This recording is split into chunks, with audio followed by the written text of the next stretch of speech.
Peterson and Christopher Owen, I would like to extend a warm welcome to you all and thank you for attending our performance this afternoon.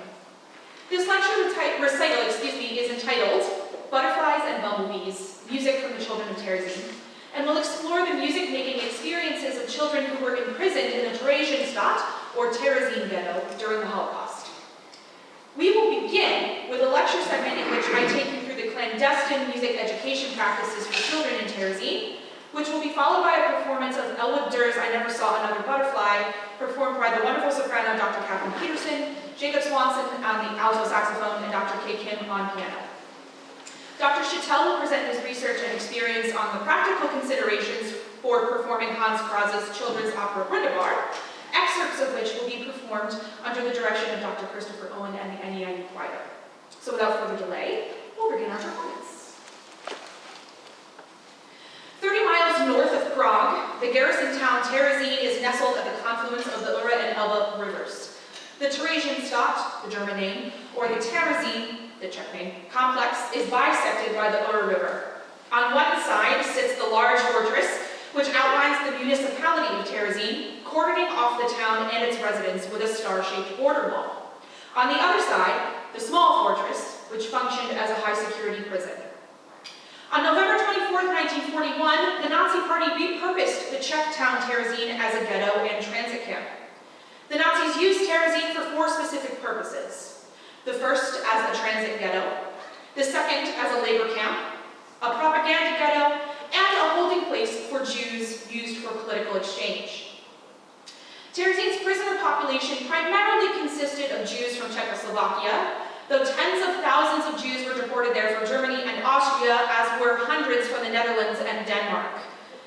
Terezín was famously beautified with the express intention to falsely represent ghetto life in order to create and disseminate Nazi propaganda. In early 1944, a propaganda film entitled Terezín-Stadt, a documentary film of the Jewish resettlement, was taped in the camp under the direction of the famed actor Kurt Geron. In conjunction with a visit from the International Red Cross, the film was intended to tout Terezín as a, quote, self-regulated Jewish city in which life was comfortable and safe for its inhabitants. Due to that propagandization, cultural and artistic freedoms were unlike those in any other Nazi camp. I cannot understate that cultural life in Terezín sets it apart from all other sites. The Jewish self-government, also referred to as the Council of Elders, set up Kinderheime, or children's homes, for the young people of Terezín. The Kinderheime were created for the purpose of clandestine or secret schooling and to shelter children as much as possible from the horrors of the ghetto. Each home employed at least one teacher and teaching assistant per room. Healthcare workers and logistical staff were also on site. Life was organized collectively in the Kinderheime. Each heim, each house, housed anywhere from 200 to 300 children, which were then divided into rooms of 15 to 40 children based on their age and spoken language. Living conditions in the Kinderheime were more desirable than those of the adults' barracks. Children received slightly higher quality and larger rations from the Kinderheime because they had their own kitchens, but I cannot understate that living conditions were still harsh for the children of Terezín, even if they lived in the Kinderheime. Teaching, and therefore learning, were explicitly illegal in Terezín, though Nazi officials insisted that Terezín's children were kept busy. The Council of Elders realized the importance of educating children regardless of Nazi outlaw. Thus, Terezín's educators developed a system of teaching that circumvented the law. Daily lessons and learning were officially referred to as activity time. Activities such as singing, crafts, sports, and games were Nazi permissible pastimes. So, learning disguised as play became immensely important, particularly for the young children in Terezín. Before the installation of the Kinderheime, the homes, the program took place all over Terezín, in the attics of the barracks. But after the Kinderheime installation, classes and learning environments in the program became more predictable. Formal educational instruction took place in the evenings and on Saturday mornings, which were the hours that educators and older children weren't at work. And generally, children received between 3 and 4 hours of daily academic instruction. There was no centralized curriculum in Terezín. Teachers had their own specialties and tailored their instruction to those strengths. Importantly, for us as teachers in the room, educators cohabitated with the children in their care as part of the kindergarten system.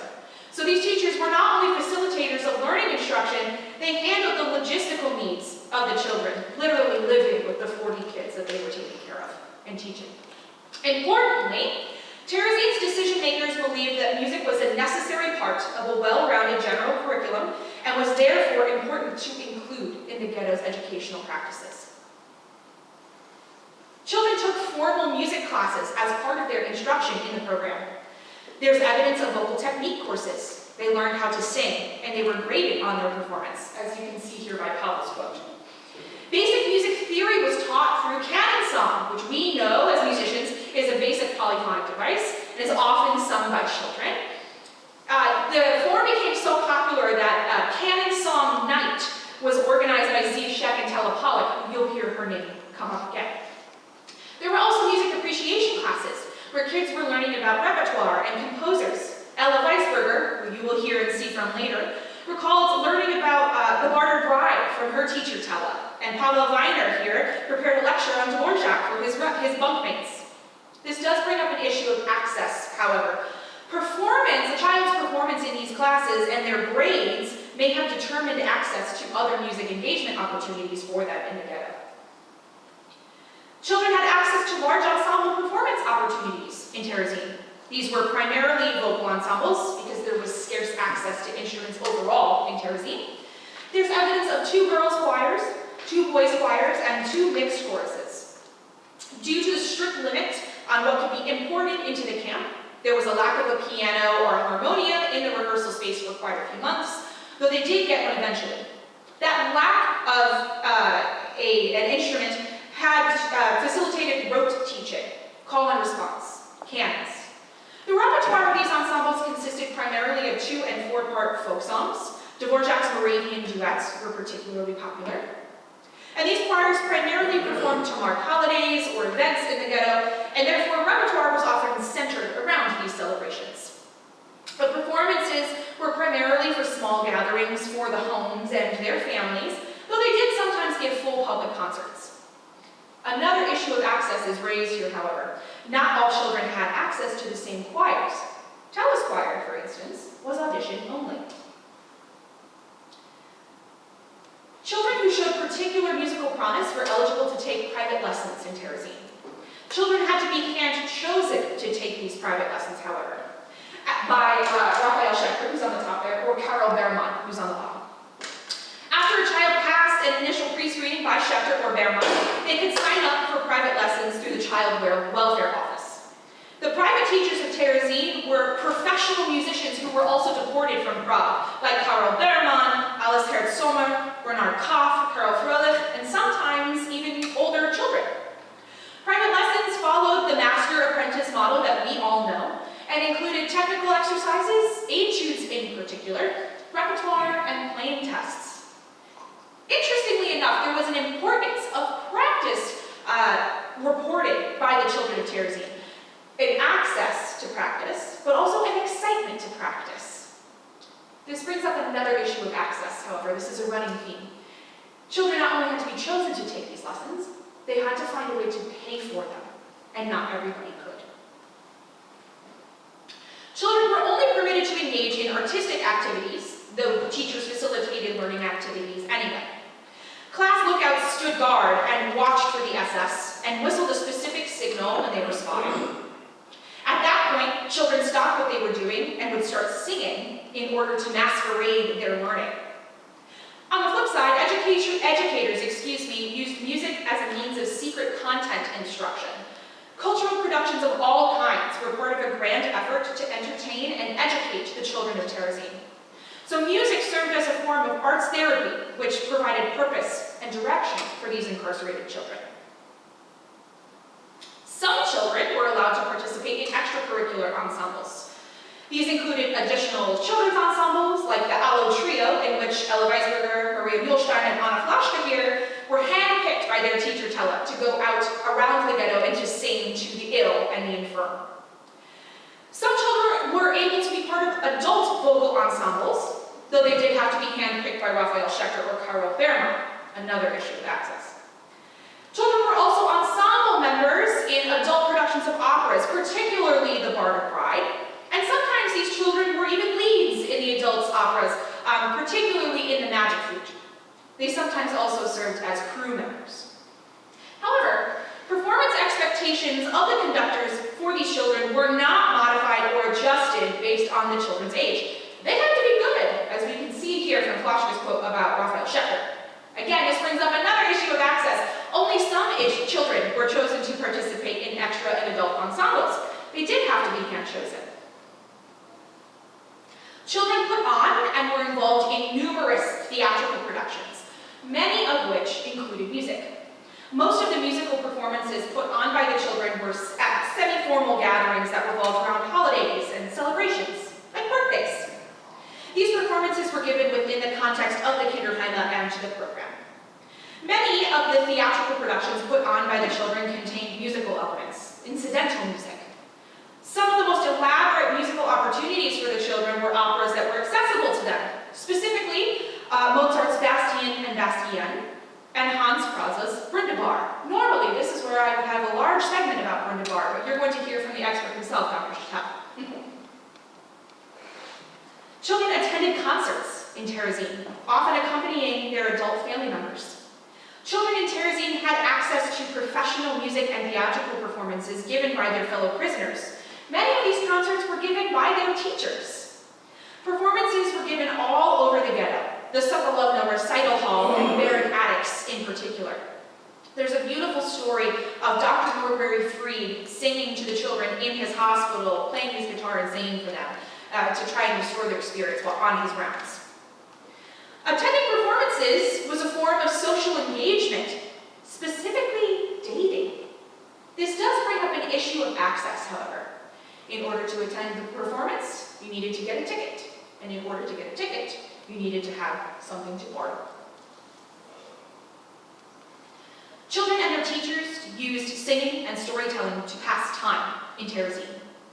Children engaged with communal singing as a means of distraction and self-entertainment. Music as play, again, becomes very important. Kids sing songs to each other and play and tease one another. There's a beautiful story about the girls of room 28. They would sing a song that translates to "A little dove flew out of the rock" at their friend Hannah Epstein, whom they called Dove, just to tease her a little bit. For older children, music was used at informal gatherings, small groups of friends meeting up, parties, and entertainment. These revolved around celebrations and secular holidays. New Year's, in particular, had a lot of music making. Sometimes, these sessions involved harmonic instruments, like a harmonica, an accordion, a guitar, whatever somebody brought into the ghetto with them. Some children composed songs while they lived in Terezín. Some were written about fairy tales and fancy as a means of escapism. For example, Peter Gins's Pirate Song. Some were written to intentionally resist their oppression, and these resistance songs were composed in reaction to events that children witnessed, or in advance of specific occasions, like holidays, Purim in particular. Most reflected and described their living conditions, as you see here with Morning Song. Updating the lyrics of existing folk songs was a popular method of composition for children in Terezín. Hasidic and liturgical songs were sung for religious education, and things like Shabbat, or to mark holidays. Engaging with religious music was illegal, and thus dangerous in Terezín, as we can see here from Helga's diary entry. Music was part of the everyday soundscape of Terezín. Children were unintentionally exposed to music often while living in the ghetto. Some children encountered it on their work details. Their co-workers and their fellow prisoners would sing on their lunch breaks. Children in the Kinderheime would hear Terezín's jazz band called the Ghetto Swingers. Yes, there was a jazz band there. Hear them perform through their windows. The band often performed in the open-air coffee house, which sat right on the corner, kitty corner, to the girls' home. And this was particularly exciting for the girls because children were not permitted in the coffee house or at the jazz band's performances. The main space for musical rehearsals, for large ensemble rehearsals, was in the basement of the girls' home, so the children could hear rehearsals from their rooms. The sound traveled up the stairs.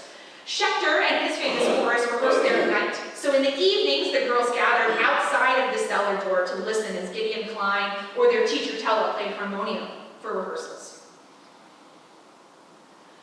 I leave you with the thought about what does this research say about the children and teachers of Terezín, that even in these conditions, they engaged with music as often and as intentionally as they did.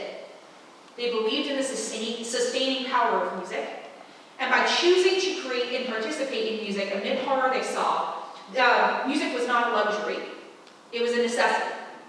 Music engagement, and by extension our field of music education, is important because it nurtures the whole person. Music engagement fosters growth intellectually, emotionally, socially, and even physically in ways that few other disciplines can. As musicians and as music educators, we need to recognize and uphold the importance of informal music making, which is often kept on the back burner. I leave you now with a quote from the girl who started this project, and who you will see and hear more from throughout our concert today, the cat of Brundibar, Miss Ella Weisberger. She said, "When we were performing Brundibar, we forgot where we were. We forgot all our troubles. Music was part of our resistance against the Nazis. Music, art, good teachers, and friends mean survival." Thank you.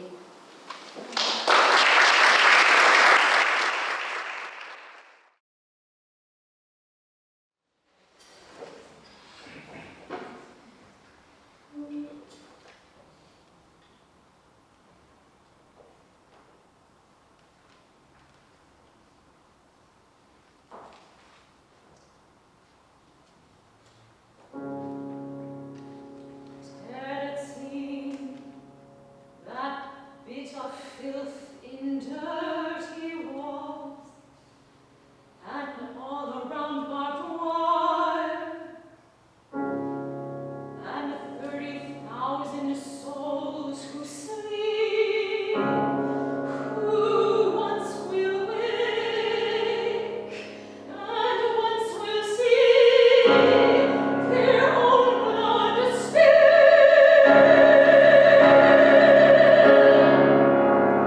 I was once a little child 3 years ago. That child who longed for other worlds, but now I am no more a child, for I have learned to hate. I am a grown person now. I have known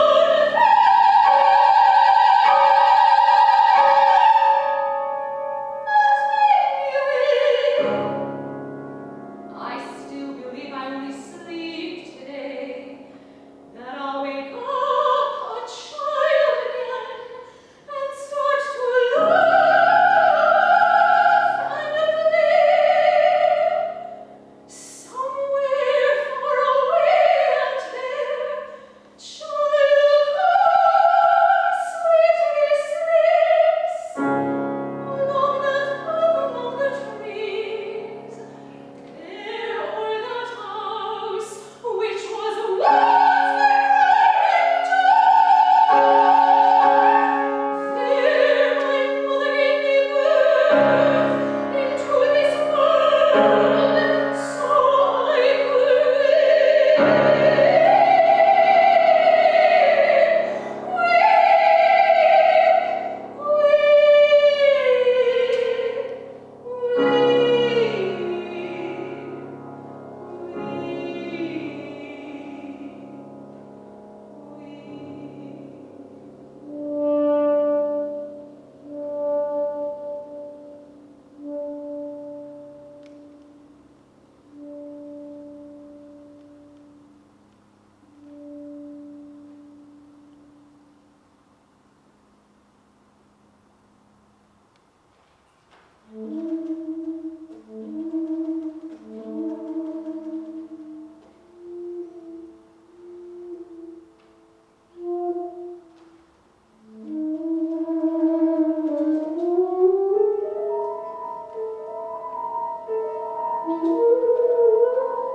On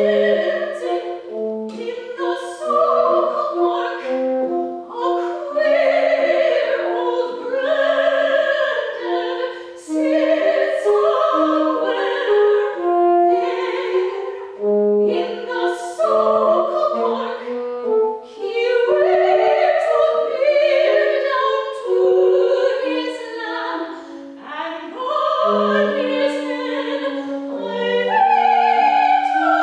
to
Good afternoon. My name is Dr. Daniel Chattel, and it's my pleasure to be here today to speak about some of my musical experiences and expertise as it relates to Hans Krasse's children's opera, Brundenbar. It is my hope that elements of today's presentation may spark your interest to learn more about the people and music shared this afternoon and inspire you to engage more deeply in discussions of how music and art can act as refuge, resistance, and community in the face of cruelty and evil.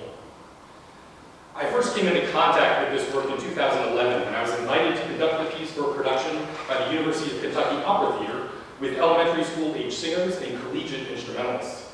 A highlight of this production was a visit from Ella Weisberger, a member of the original cast of Brundenbar from the Terezín concentration camp and a survivor of the Holocaust.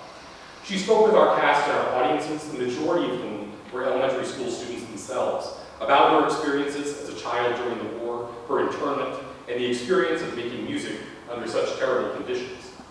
Since then, I've conducted multiple productions of the opera with student, collegiate, adult, and professional performers, and authored Reconciling Brundenbar Practical Considerations for Producing Hans Krasse's Children's Opera, which served as my doctoral dissertation in 2014. This afternoon, alongside Dr. Owen, Dr. Kim, and the NEIU Choir, I hope to share some insight into the creation, evolution, and performance of this unique piece, and give you the chance to hear and experience some of this precious and powerful musical storytelling. Hans Krasse was born in Prague in November 1899 and studied both piano and composition as a young man. His family was of both German and Jewish descent, and he became very involved in the life of the arts in Prague, which included avant-garde influences from Paris in the form of Maurice Ravel, Claude Debussy, and the composers of the Six. Krasse's personal style, fostered and encouraged by his composition teacher, Alexander Zemlinsky, is characterized by its brevity, irony, humor verging on comicality, and grotesqueness. While living and working in Prague, Krasse struck up a collaboration with the writer Adolf Hofmeister, for whom Krasse wrote instrumental music and song settings for Hofmeister's comedy Youth in Play in 1934. 4 years later, they would collaborate again, this time to create the children's opera Brundenbar, the name of the title character and the Czech word for bumblebee. Brundenbar is a haunting and touching fairy tale story of two children, Aniku and Pevcek, who go to town to seek some milk to help their sick mother who is resting at home. When they arrive, they are bullied by Brundenbar, an aggressive and mean adult in the town square who plays the organ grinder very loudly. To fight back against the overbearing Brundenbar, the children seek the help of the town's young people, along with 3 fairy tale animals, a cat, a sparrow, and a dog, to make the town square safe again. Brundenbar was first written in 1938 as a submission to a children's opera competition sponsored by the Czech Ministry of Education and Culture. Soon after the competition was completed, the German army invaded Czechoslovakia, and the piece sat unperformed until 1942, when the premiere production was mounted at the Vinohrady Jewish Boys Orphanage in the Prague ghetto. By the time it premiered on August 10, 1942, however, Krasse and the production's conductor, Raphael Schechter, had already been sent to the Terezín concentration camp. Despite losing the composer, the conductor, and the full score, the performance took place, featuring the boys of the orphanage, accompanied by a pianist, violinist, and drummer, all reading from the piano score, and conducted by the orphanage director's son, Rudolf Freudenfeld. As you have heard earlier in this presentation, Terezín was a unique prison within the Nazi camp system, designed to collect many of the artistic and intellectual thinkers from the Jewish communities of Eastern Europe. At Terezín, Krasse was the musical director of the Freizeitgesellschaft, a group of prisoners tasked with organizing cultural activities for the camp. When Freudenfeld was sent to Terezín, he smuggled in a piano score to Brundenbar. From this document and his own memory, Krasse reconstructed the opera, taking into account the performing forces available to him in the camp, especially a few virtuosic adult instrumentalists for whom some of the orchestral parts were personally written. Beginning with a performance on July 23, 1943, Brundenbar was performed 55 times in the Terezín camp over the course of the next year. A performance of the opera was central to an International Red Cross visit to the camp in June 1944, during which the visiting delegation was deceptively shown what the Nazis wanted to communicate to the international community, a healthy and happy Jewish population. Sections from a recording of another performance were also included in a Nazi propaganda film released in 1944 1944 under the title The Führer Gives the Jews a City, directed by Kurt Gehring, an actor and filmmaker who was also a Jewish prisoner in the camp. As the war was nearing its close, Crossett himself was taken on a train that left Terezín on October 16, 1944, and he was killed in a gas chamber in Auschwitz 2 days later. One performer in the Terezín production was an 11-year-old girl named Ella Weisberger, then Ella Stein, who was cast in the role of the cat. After surviving the war, she lived in Europe and Israel, and then resided in the United States until her death in 2018. Having published the children's book, The Cat with the Yellow Star, based on her experiences as a child in Terezín, she traveled the country speaking to students who perform and the audiences who experience Bumblebees, including her visit to Lexington in 2011. Mrs. Weisberger brought with her stories of her time at Terezín, her experiences with the opera, and a message of love and inclusiveness that transcended the work itself. She often concluded her talk by showing the audience the actual yellow star that she wore in Terezín, protected simply in a plastic sandwich bag and produced from the inside of her coat pocket. In an effort to revive awareness of the show and its story, the American playwright Tony Kushner and the writer and artist Maurice Sendak updated and reimagined the story of Bumblebees. Kushner is likely best known for his Pulitzer Prize-winning play Angels in America. Sendak is almost certainly best known for his children's book, Where the Wild Things Are. A picture book of the same title was published by Hyperion Books, and an opera production was mounted here in Chicago in 2003 based on their new concept. For this version of the show, Sendak created a large-scale production fit for a contemporary opera house.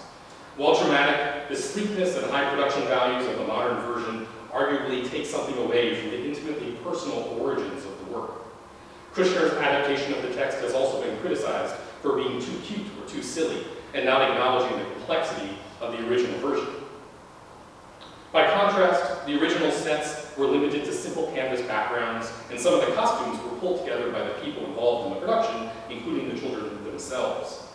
Kushner also added a contemporary epilogue to the opera, which some felt was not entirely true to Cross's original message.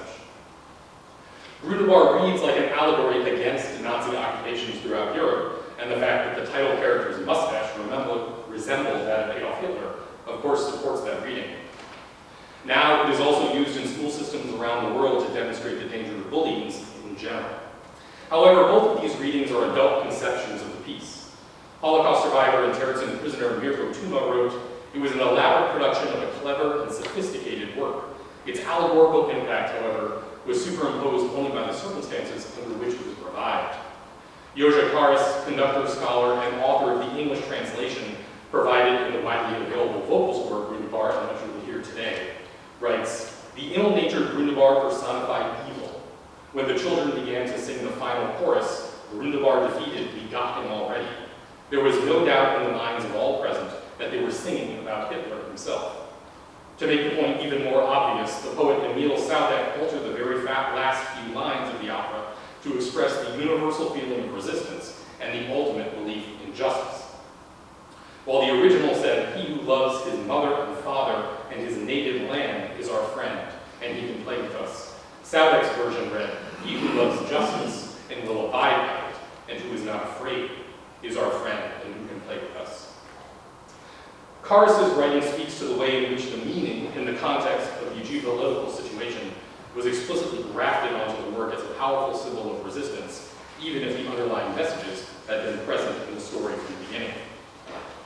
In Terezín, rehearsing and performing Bumblebees was an opportunity for fun, play, and adventure in an otherwise sad situation. When Mrs. Weisberger spoke to our cast of elementary and middle school age performers in Kentucky, she described the way in which Bumblebees was an emotional escape for the children involved. In Terezín, all the Jewish prisoners of the camp were required to wear yellow stars with Judah written across each star to identify them as Jews.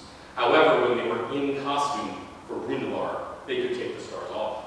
This symbolic act represented the emotional freedom that Bumblebees provided and was an essential part of their survival.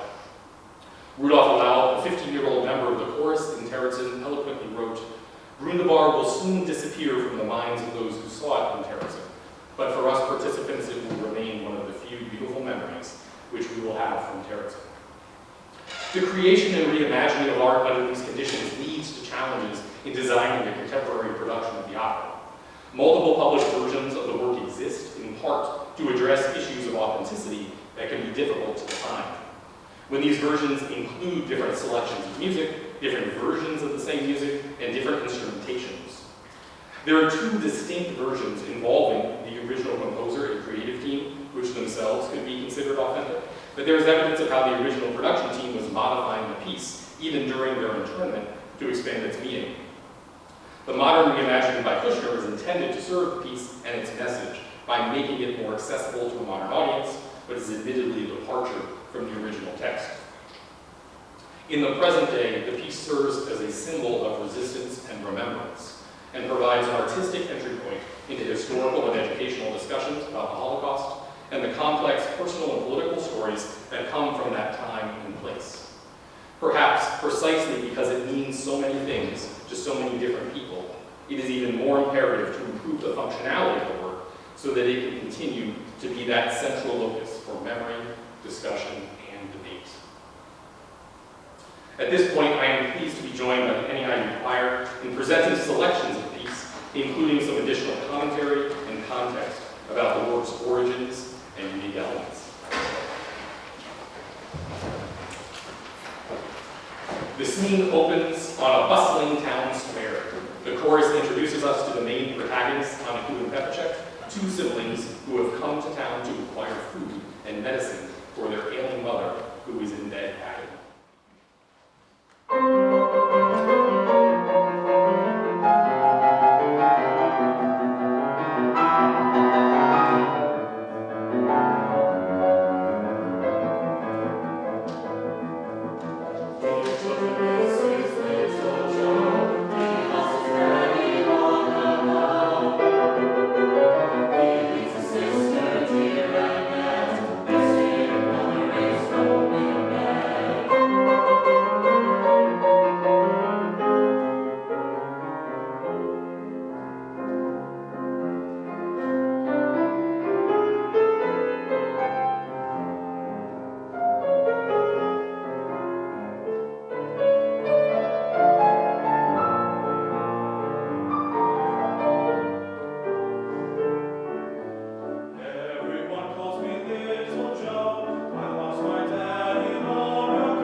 In the town square call out to the people of the town. An ice cream man offers his cold treats, a baker offers his delicious breads, and a milkman offers his fresh milk.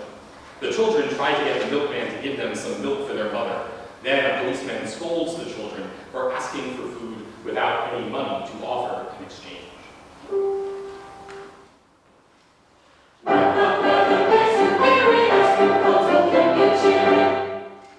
Mommy,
earn some money, the two children decide to busk and offer 2 songs to passers-by in the hopes of receiving enough money to buy the milk that they need. However, their songs are drowned out by the music of an organ grinder played by the Willie Booty bar across the square. Not only does his music make it difficult to hear the children's songs, Brunibar threatens to run them off. When nightfall approaches, the children get sleepy and curl up together to spend the night. As the children drift off to sleep, 3 animals, a sparrow, a cat, and a dog, hatch a plan to bring together the children of the town to defeat Brunibar and help Anagu and Pepachek collect the money they need. Dog of children, what's a bother? If I only were their father, I would teach them proper manners, courtesy, respect, and honor. And you kids won't make a riot where I rule, you must be quiet. Here's my empire, I'm the czar, organ grinder, broom to bar.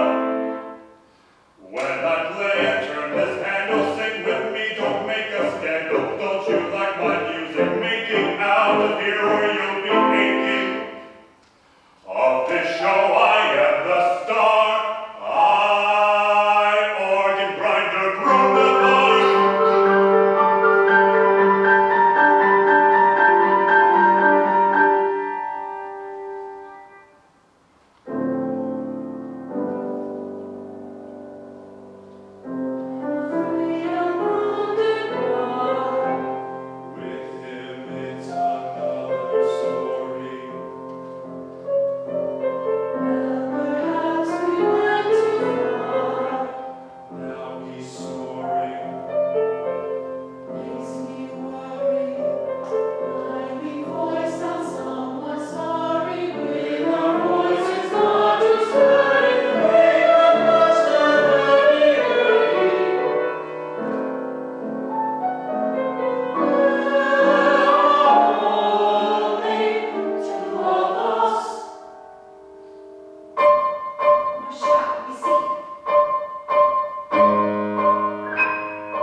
much noise. The animals leap into action, menacing Brundabar by pulling at his clothes and meowing and barking at his face. Then Aniku and Pepacek lead the choir school children in the singing of a sweet lullaby. The adults of the town square turn away from Brundabar, listen to the children, and toss coins into Aniku and Pepacek's lap.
Not to be deterred, Brundabar sneaks up behind Aniku and Pepacek and steals the hat with the money.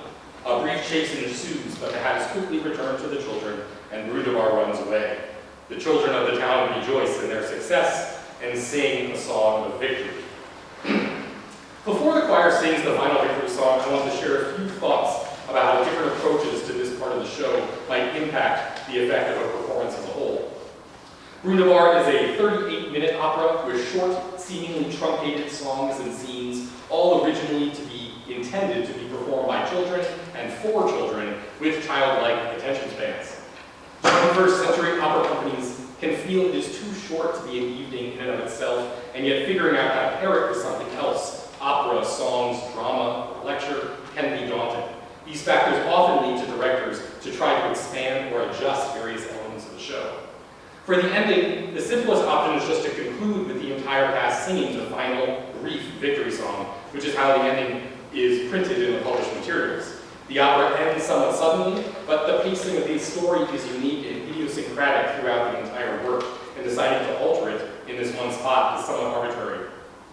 The modern Kushner version concludes with an additional speech from the title character Brundabar, meant to serve as a warning to the children of the town, and in an allegorical manner, to the audience as well. They believe they've won the fight. They believe I'm gone, not quite. Nothing ever works out neatly. Bullies don't give up completely. One departs, the next appears, and we shall meet again, my dears. Though I go, I won't go far. I'll be back. Love, Brundabar. In this version, the show is abstracted from its original context to something more general and perhaps less specific to the original circumstances. Directors can also make additional choices to further contextualize the opera. In a 2012 production that I conducted with the Reading Symphony Orchestra, the director created the following conclusion to the show. When Brundabar finished his speech, the entire cast and the orchestra, which was seated on stage, all pulled out yellow stars from their pockets and put them on their arms. Then everyone on stage just started to go about their business, chatting and sweeping, while the curtain slowly fell. The intention is to give the audience the idea that the show is being performed in the Terezín camp itself, and when the performance concluded, the cast returned to their daily lives as Terezín prisoners. Ella Weisberger, who played the cat as an 11-year-old in Terezín when she visited productions. When the opera concluded with the victory song, she would come on stage to join the cast in a reprise of the victory song itself. In Lexington in 2011, she joined the line of children holding hands and marching in place while they all sang together, the students singing the English version that they had learned, and Mrs. Weisberger singing the Czech of her childhood and of the original production. They were in Lexington when the reprise of the victory song concluded. The entire cast simply sat down on stage and listened to her speak to the assembled audience. In that spirit, I would like to end tonight's presentation by inviting you, the audience, to join us in singing a reprise of the final victory song, which is printed in your program. The choir will perform it once in its entirety, and then please join us for a single verse reprise. In my mind, there is no better way to ensure the future of the piece than to include all of you and every audience